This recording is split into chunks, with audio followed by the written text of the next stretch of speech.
Hello and welcome to Atop the Fourth Wall, where bad comics burn. Patreon-sponsored review time again. This is a bit weird for me to cover because it's one where some of my opinions have changed on it. I remember back in the day when these comics came out, they were not well received. They were written by Reginald Hudlin, a black writer, producer, and director who made House Party, wrote Bebe's Kids, even a producer on Django Unchained, and worked on numerous other movies and TV shows. I was mostly a DC guy at the time, so I only knew a lot of secondhand accounts of what was happening in the book, but there were several prevailing issues people had. The cartoonish villainy of everyone not a part of Wakanda, the sheer arrogance, but framed as them being right, of the good guys despite some pretty questionable actions, and possibly most controversial, Black Panther marrying Storm of the X-Men, partly due to the perception by many that they were only getting married because they were two prominent, popular black characters, a relationship justified by retcons and nothing much else. In rereading the issues for this review, yeah, a few things there are still kind of iffy for me, but some of those points, not so much. The main thing for me is the cartoonish villainy. Oh, it's there, but here's the thing I've come to realize the last few years. I am never going to criticize naked, ridiculous evil in fiction as unrealistic ever again. Real-life evil has never been as cartoonish as it is now, and we have to live with it. If anything, Captain Planet villains seem restrained at times nowadays, so seeing so many characters in this story acting like they do is honestly completely believable for me. I don't think it improves the story at all, but it is no longer something that I scoff at. Remember, kids, we live in hell, and it is so stupid. So if something like that isn't really an issue, what is so bad about this particular storyline then? Well, let's dig into Black Panther Volume 4, number 1 to 6, and see what it is.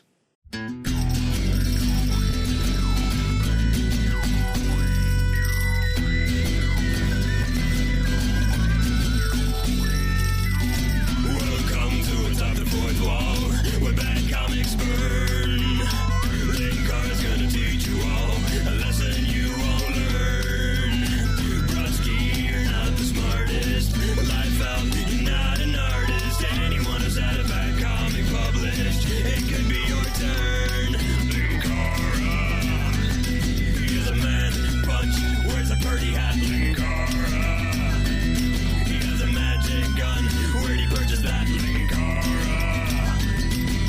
coins, robots, Amazon and trucks. Linkara,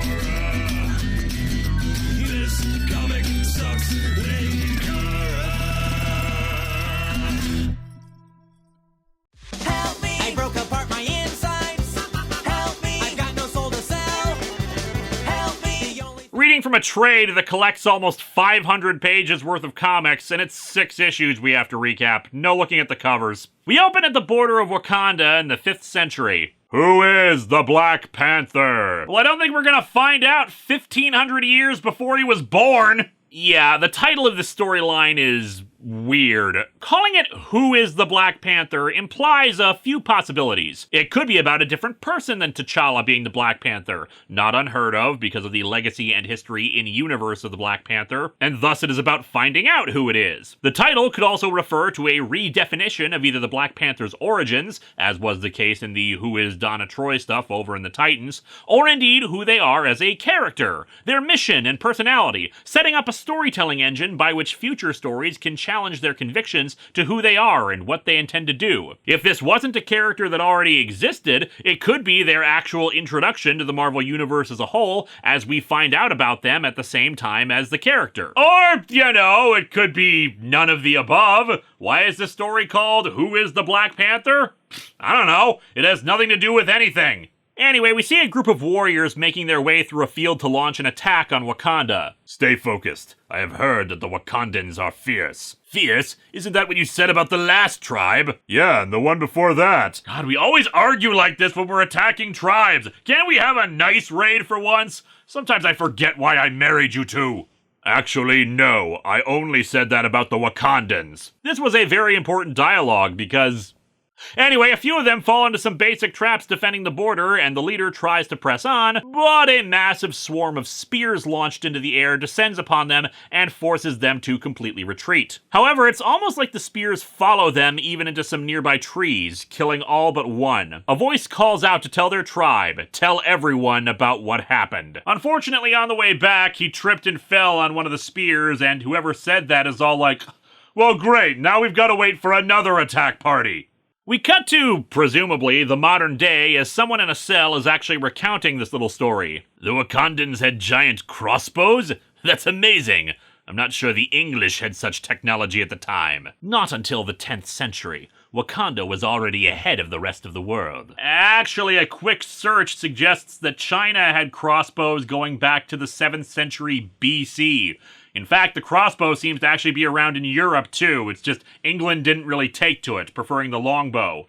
Now, perhaps the comic is just suggesting that the giant crossbow, like the one that launched the spears, was ahead of tech at the time, but again, it looks like China also used giant crossbows, as well as possessing repeating crossbows prior to this time period. I know the idea is to suggest that Wakanda has just always been superior technologically to the rest of the world, but all you show is that you're kinda ignorant of the actual history of this stuff. And since this will be brought up later, no, I don't think this was suggesting that the characters were ignorant, especially since we then follow it up by a story about an expedition in the 19th century by some raider. The natives I was going to say hired, given some of the dialogue. Then we have other dialogue when they refuse to venture any closer to Wakanda, and it sounds like the working relationship is different. Flog them. We have, sir. They still won't budge. 19th century Amazon isn't that different from the modern one. But yeah, the natives flee, and the Englishman, American, whoever this white dude is, he orders them shot. Naturally, being such a forward thinker, it's pointed out to them that now they have to carry all their own cannons, supplies, and other weapons. After some more racist talk, they finally arrive at the border, met only by the Black Panther, or at least a proto-version of him with just the cowl and a cape. He threatens them to withdraw or be killed, unveiling a piece of very advanced technology behind him. Yeah, I don't know how accurate this normally is with Marvel history, but the device causes the guns in all of the attackers' hands to explode. So this seems like a bit more advanced than they really should have. But whatever, the point is, racist leader gets blown up when he tries to use a Gatling gun on him, and it ends the same way. Sir, before you slaughter us all, I hope you noticed that he was the only person who continued to fire on you. I hope your offer to allow us to leave is still open. Please? I don't know, I mean, you still got guns on you, and we really like watching them blow up. We cut to the White House in then present day, meaning basically the Bush administration. A general makes a racist comment while complaining about Wakanda having a no-fly zone over their country, overheard by a stand-in for Condoleezza Rice. The guy immediately realizes what he said and apologizes. This is totally an unrealistic scene that would never happen. If this were real, he wouldn't have apologized. Anyway, Dondi Reese, yes, that is her name, and of course it's blatantly transparent because they can't be imaginative enough for it, asks for legitimate intel on Wakanda, Everett Ross stepping in to talk about them. One thing I noticed in this issue is the mixture of the more overt racism, the slurs used against black people in particular, and there are quite a few, but also this subtler bit here. Ross mentions the technological superiority they have, and someone at the meeting asks where they got their tech from, like the Soviets. The implication being that a nation made up of black people couldn't possibly have developed advanced technology on their own. Here's my confusion. Why is this information that they're only being briefed on now? Like, Black Panther was an Avenger. Wakanda's existence and its technological prowess are not unknown to the world. Why the hell do they need this briefing as if Wakanda only just sprung out of nowhere overnight? Racist General wants to know why they should worry about this. Just send in a black ops team to assassinate their leaders and take over and all that. But Ross points out it's been tried, and failed by the best. To illustrate this, he recounts how Captain America and the Black Panther at the time, T'Challa's grandfather, had fought each other briefly, with Cap being defeated by him. This was controversial when it came out, and I could have sworn there was an old story that people pointed to that this was referencing, where it was supposed to have ended in a draw, but I couldn't find it. But now, yeah, I'm perfectly fine with it. And if somehow you really have a problem with Captain America being beaten by the Black Panther in hand-to-hand combat, Well, as a reminder, this is Everett Ross talking about this, so it's entirely possible he's unreliable as a narrator here. Racist General Man takes offense at the idea that Captain America could lose, even looks ready to beat up Ross for that, and Dondi finally has the Secret Service throw the guy out of the meeting. Oh no, how will they ever make informed decisions without him casually dropping slurs and trying to punch people giving briefings? They're doomed. Dondi asks who can handle the Black Panther, and it's revealed that the guy in prison is being recruited to form a team to take out T'Challa. And the guy doing the recruiting? Klaw, the murderer of T'Challa's father T'Chaka, and the guy with the Swiss Army hand. We last saw him on this show in Secret Wars, where thanks to various shenanigans, he was kind of cuckoo for Cocoa Puffs, and Dr. Doom sliced his body up in a not actually grisly manner because the dude was made of sound at the time. That's the neat thing about superhero comics. One week a supervillain has been turned into a babbling arrangement of living sound, the next they're getting ready to take over a sovereign nation with their robot hand. It's a funny old world.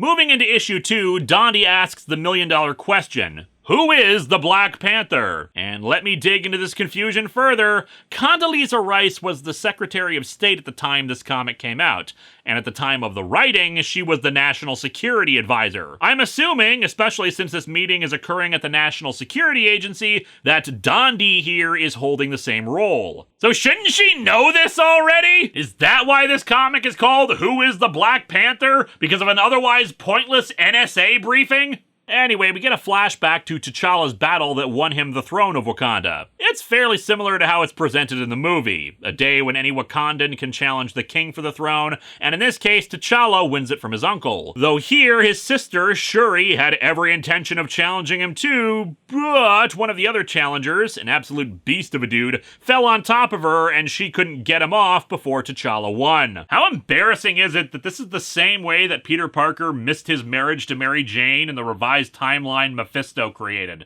I should note that while this is a flashback, unlike earlier in the comic with the century markers to indicate said flashback, there's nothing of the kind here. It's more an inferred thing, because why would T'Challa be challenging his uncle for the throne when we've already established in past comics that, you know, he's the king of Wakanda? In the briefing, Dondi says that while Wakanda currently has a policy of neutrality, due to the potential threat they would pose in case a more aggressive regime should take hold, they need to be ready for the contingency of taking them out. This is a job for special forces. Very special forces. Maxi extreme super duper double special forces. Going back to Klaw, we see that the guy he's recruited from jail is coming with him to a brothel. It's not revealed in these issues, but this guy is a new villain called the Cannibal. Fortunately, this is not the Ultimate Universe, so the name is more metaphor than literal.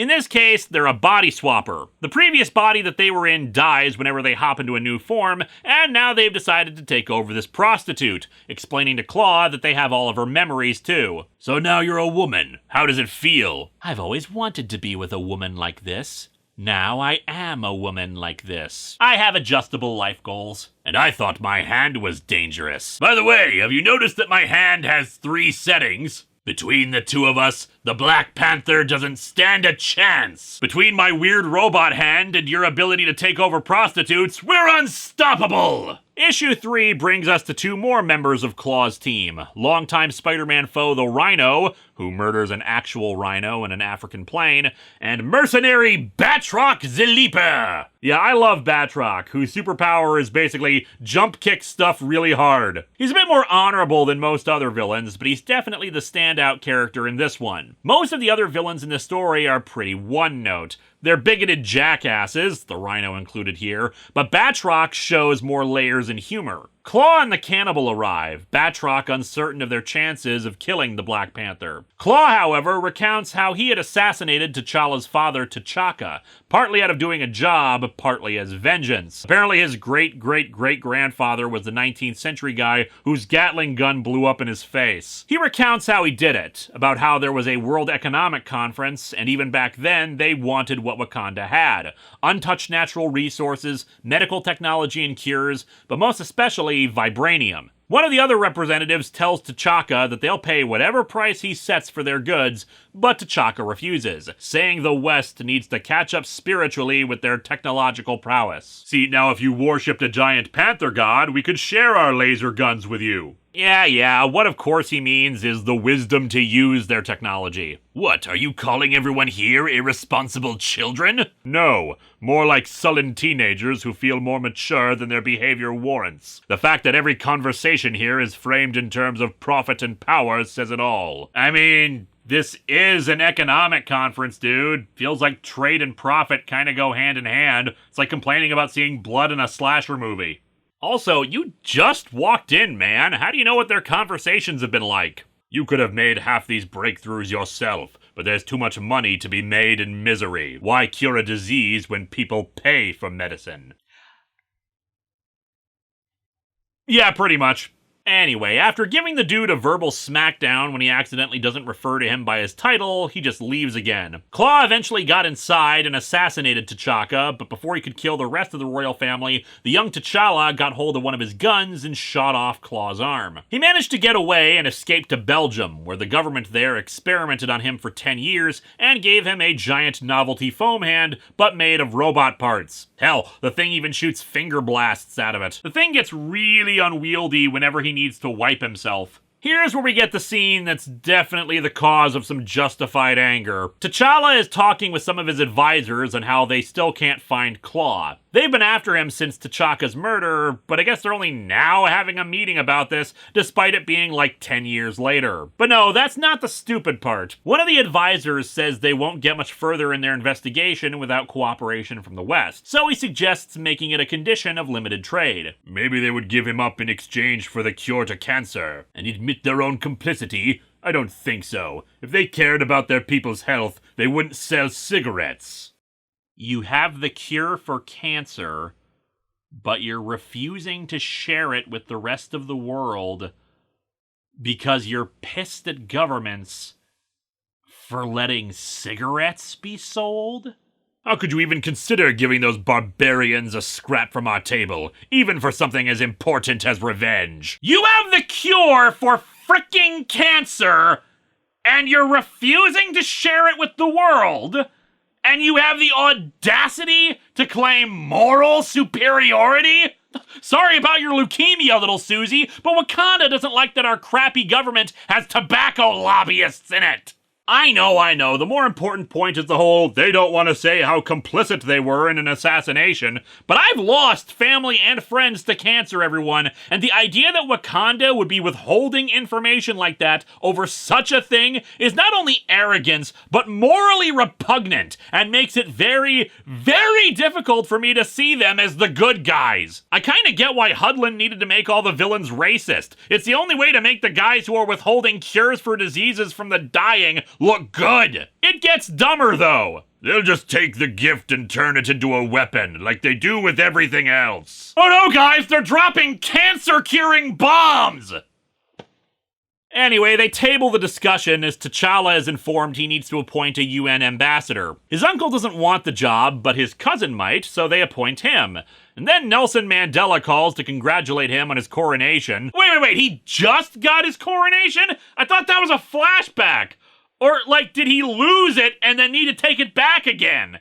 And that was supposed to be his uncle in the flashback, but now he's got hair and a beard? Did he just grow those overnight? Space is warped and time is bendable. Your Highness, President Bush on line 2. If you're just gonna have President Bush anyway, why bother with making it a flimsy stand-in for Condoleezza Rice? Why not just have it be Condoleezza Rice? Meanwhile, the cannibal is sent to the Vatican, a natural plot development, as I'm sure you can tell, to basically join forces with a secret branch of the Catholic bureaucracy that isn't against waging holy war. The branch wants to forcibly convert Wakanda because they see them as animal-worshipping pagans, and thus are happy to supply some assistance to Klaw's efforts, namely the Black Knight. Or rather, the fourth Marvel character to sport that name. Sometimes the Black Knight is a hero, one was even an Avenger, other times, like this, a villain. The shared factor among the Black Knights is their weapon, the Ebony Blade, a mystic sword forged by Merlin from a meteorite that fell to Earth. He also has a flying horse,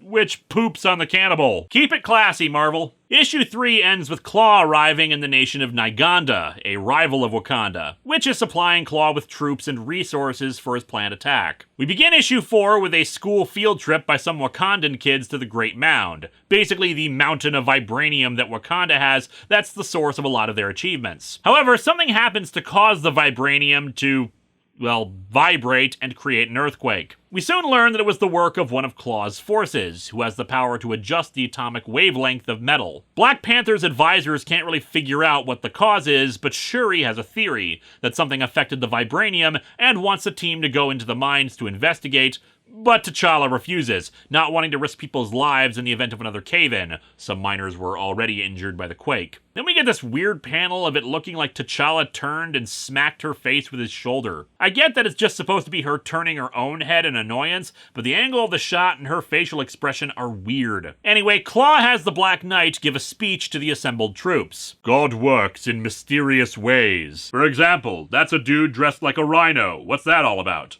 Blah, blah, blah. God wants us to make these people Christian or kill them because that's totally a thing in the Bible. Blah, blah, blah. I don't care if some of my allies are only in it for evil reasons. Ends justify the means. Yeah, let's move on from this crap. After a weird dream sequence where T'Challa is ripped apart by a Panther god before his own special forces women imply they want to bang him, he's woken up and brought to the Wakandan Situation Room, where they detect the Rhino rapidly approaching their border. He's already easily broken through an electrical force field and a minefield without incident. T'Challa orders an airstrike on him, and pull up any files we have on the Rhino. What is he doing in Africa? Sir, aren't rhinos native to... Oh, the Rhino is in the supervillain. Right away, sir. Guess who just got demoted to Royal Toilet Attendant? The Wakandan jets are intercepted by the Black Knight, who apparently was undetected because he flew under their radar. This attack seems odd. Sure, electrical force field to block attackers is pretty advanced future tech, but why is it that the rest of Wakanda's tech suddenly feels like a step backwards? Minefields? Jets? Radar? I mean, the jets thing, maybe they're supposed to be super future jets, but the silhouettes we can make out don't look particularly more advanced than anything else. In the 19th century, they had a device that made guns explode. Where's something like that? Anyway, next up in the attack is a missile headed for the Great Mound. The area is evacuated, except for Shuri and her team, who have gone in against orders to conduct their investigation. The missile hits the mound, but instead of exploding it, it delivers Klaw's hidden supervillain. You're green. Well, suddenly I have a refreshing mint flavor. No, this is the Russian supervillain Radioactive Man. Jiminy Jillikers, Radioactive Man. No, not that one. This is the guy who looks at himself in the mirror and says, "Now I'm radioactive! That's really good!" Despite the implications earlier in the comic, Klaw's little invasion force is not backed by the US government, who only just now learn of the attack. The guy who I think is supposed to be President Bush says they'll send in troops to take advantage of this opportunity to assist Wakanda, barely stopping himself from saying invade. I'm the government, I'm the government, I'm the reason nothing works.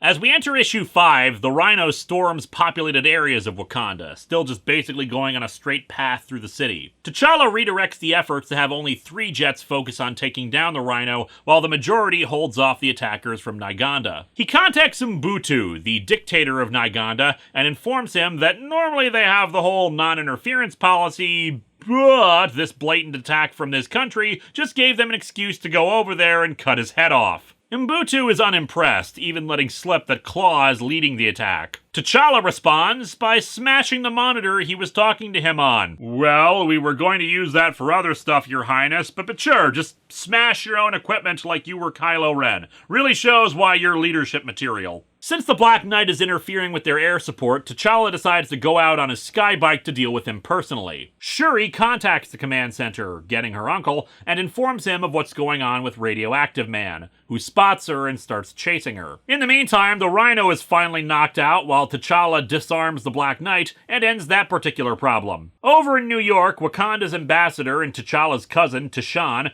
is met by the Cannibal, who claims to be Radioactive Man's wife and wants to help stop him. She claims that if she's brought to Wakanda, she can get him to stop. I don't trust people he's working for, but if I help you, your people can cure him, da? Because otherwise, every time he uses toilet, it is literally nuclear waste.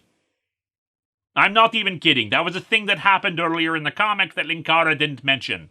Meanwhile, Ross is sent to an aircraft carrier near Wakanda to plan the best place to strike. He points out that they'll need more than a Navy SEAL team to attack a place like this, especially when superpowered beings are fighting in the middle of it, and they have a solution. Namely, that they have taken a bunch of dead military personnel and turned their corpses into cyborg zombies under their command. Perhaps I used the "I'm the government" clip a little too soon.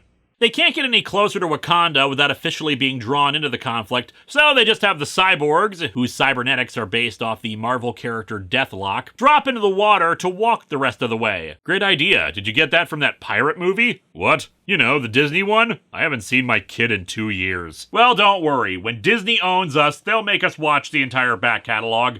Black Panther is informed of what's going on with Shuri, but he's already in the middle of his other plan, flying right into Uganda to kill Mbutu and Klaw. He also has already figured out that the radioactive man plans to use the vibranium to destroy Wakanda. And indeed, he arrives right in front of Mbutu and demands to know where Klaw is. In the meantime, Batroc and Klaw arrive at the palace, breaking into the quarters of T'Challa's mother. And thus issue 5 ends with the Deathlock army emerging from the water to enter Wakanda. You know, American government, I'm just gonna throw this out there, but taking dead soldiers and turning them into cyborg zombie slaves to invade other countries, and their entrance resembles a horror movie, might be time to start asking, are we the baddies? We enter our final issue with Klaw contacting T'Challa and threatening to kill her and make the vibranium explode unless he unconditionally surrenders by stabbing himself. Said mother, of course, is more than willing to die. He just needs to do whatever he has to safeguard Wakanda.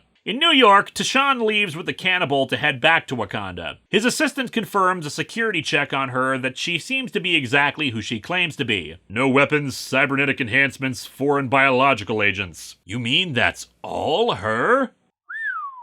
Okay, this has been a recurring thing ever since the cannibal took over her body, that she's apparently just that hot. Hell, Klaw wanted to use them to recruit the Black Knight because they thought the cannibal could seduce him. She is supposed to be like the most attractive human being in the history of existence, and frankly, some artists are capable of conveying that. John Romita Jr. is not. I don't hate his art at all, but like, there is nothing about her that conveys some kind of hot damn kind of reaction to seeing her. Oh, and just to add on the weird creepiness of this whole thing, I think you're making the right play. Just don't get talkative after you sleep with her. Who said I was going to sleep with her? Who wouldn't? You don't think you've got a big thank you coming for saving her husband's life? Thank you for saving my husband's life. Now I'm going to cheat on him with you. T'Challa shrugs off the threat. He points out that Klaw is going to kill his mother and destroy Wakanda anyway, so he has no actual leverage. Fortunately, before Klaw can make good on his threat, T'Challa's uncle, in Black Panther gear, and some more guards storm in to the rescue. Thanks to the distraction, the former queen is able to punch Klaw right in his decidedly not robot dick. But in the ensuing fight, the uncle gets his leg blasted off. The area shakes again, though not because of the radioactive man. Klaw accesses the Wakandan computer network via 90s virtual reality cyberspace interfacing, because I guess having a robot arm means he can do that, and sees the Deathlock army advancing. He tells Radioactive Man to accelerate their timetable and blow the vibranium, but Shuri intervenes and distracts him. While Klaw was in cyberspace, our heroes tied up Batroc and fled to get medical attention for the uncle. Klaw spots them out a window and prepares to shoot them, but T'Challa arrives and knocks him back. The shot Klaw fires instead hits the arriving plane from New York, sending them crashing down. So either way, T'Challa is going to have an awkward family dinner later. While the two struggle, Shuri finds the ebony blade, discarded earlier by the Black Knight, and I guess it fell through the soil and into the mound? How the hell did it pull that off? And she takes down Radioactive Man with it. T'Challa finally stabs Klaw right through his elongated center, avenging his father. In the wreckage of the plane, T'Shawn survived, but the cannibal did too, and they take the opportunity to possess his body. The Deathlock army arrives and finds T'Challa over Klaw's body. They say they'll provide military assistance and sweep the area, but T'Challa tells them to broadcast a message back to their leaders. Help is appreciated, but not wanted, and if they don't leave within an hour, they'll be considered an invading force and be dealt with accordingly. And so our comic ends with them just leaving. Yeah. That's it. Well, thank God we spent so much time following America's discussion of Wakanda, their desire to invade it, taking advantage of the situation to invade it. And then they just leave. Yeah, these comics suck. To be fair, though, as I said at the start, I don't think they're as bad as I thought they were back in the day. The big problem with these issues really is how much time is wasted. Like I just pointed out, the entire Deathlock Army thing and all the time spent with the American government discussing Wakanda and all is a complete waste. It has no bearing on anything actually happening in the story. For that matter, our title character doesn't actually even show up in the first issue. Seriously, it's just other Black Panthers in it, and all in flashback at that. The comic just spins its wheels a lot, and this could easily be cut down to 4 issues. The villains are rather annoying in that most of them are all cut from the same cloth, bigotry and smug superiority, a combination that should make us feel good that they're taken down, but then I remember Wakanda is happily withholding the cure for cancer because other governments suck and they think we'll make anti-cancer bombs with it. Even if we ignore the weird timeline issues with T'Challa supposedly being new to the throne in this book, there's just a lack of emotional resonance with a lot of what's going on. T'Challa getting vengeance for his father is fine, probably is a thing that works the best by the end, but there is nothing else to care about here. The characters are rather bland and one-note, punctuated by just weird moments like Tashawn's bud going all, "Hey, maybe this dude's wife will bang you if you save her husband's life." The action is okay at least, and despite a few hiccups in some panels where character models are stretchy, I think the artwork is pretty good. I don't know, maybe the reason why this story is called Who is the Black Panther is because Hudlin wasn't really sure who he was supposed to be, just trying to make it work and figure out characterization later, which he seems to get down by the end, but it takes so long to get there that it gets rather tedious by the time we arrive at him shrugging off the threats to his family and country. Next time, we dive back into some really bad and bizarre stuff as we have ourselves another issue of Batman Odyssey.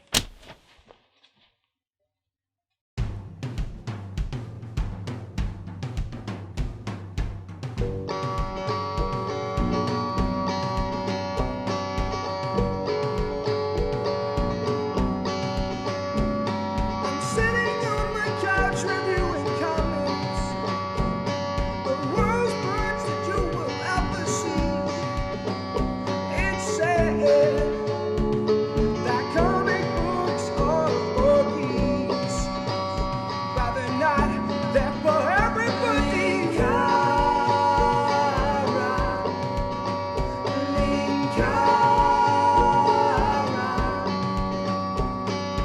If you doubt that I am a man, I am a man.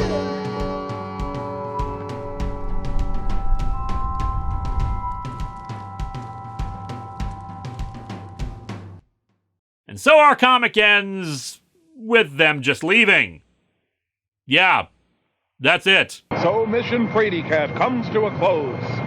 Hello, my friends. Please be sure to like this video, subscribe, hit the bell, and share it with others. And if you get a chance, maybe check out my Patreon.